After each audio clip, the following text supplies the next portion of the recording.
বিএনপির ভারপ্রাপ্ত চেয়ারম্যান তারেক রহমানের দেশে ফেরা দিনটিকে স্মরণীয় করে রাখতে যা যা প্রয়োজন তা করছে বিএনপি। তার নিরাপত্তা থেকে শুরু করে রাজপথে সংবর্ধনা বিষয়টিকে বিবেচনায় নিয়ে করা হচ্ছে নানা ছক। ওই দিন রাজধানী ৩০০ ফিটে দেওয়া হবে সংবর্ধনা। এজন্য চলছে মঞ্চ তৈরির কাজ। এটি হবে ৪০ ফুট বাই ৬০ ফুট। শহর এমনকি দেশ জুড়ে সবচেয়ে আলোচনার বিষয় এখন ২৫শে ডিসেম্বর লন্ডন থেকে নির্বাসিত জীবনের অবসান ঘটিয়ে তারেক রহমানের দেশে ফেরা। দলের ভারপ্রাপ্ত চেয়ারম্যানের নিজ দেশে প্রত্যাবর্তন উপলক্ষে সংবর্ধনা অনুষ্ঠান আয়োজনে ব্যাপক প্রস্তুতি নিচ্ছে বিএনপি। এরই অংশ হিসেবে রাজধানীর ৩০০ ফিট এলাকায় মঞ্চ তৈরির কাজ শুরু হয়েছে।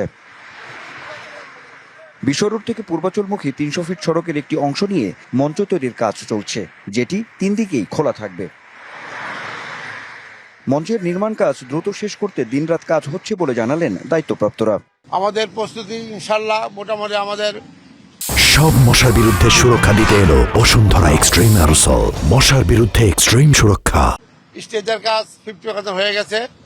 আমাদের সিকিউরিটির কাজও আমাদের বিভিন্ন সংস্থার লোকজন এসে পড়েছেন, তারা দায়িত্ব বুঝে নিচ্ছেন।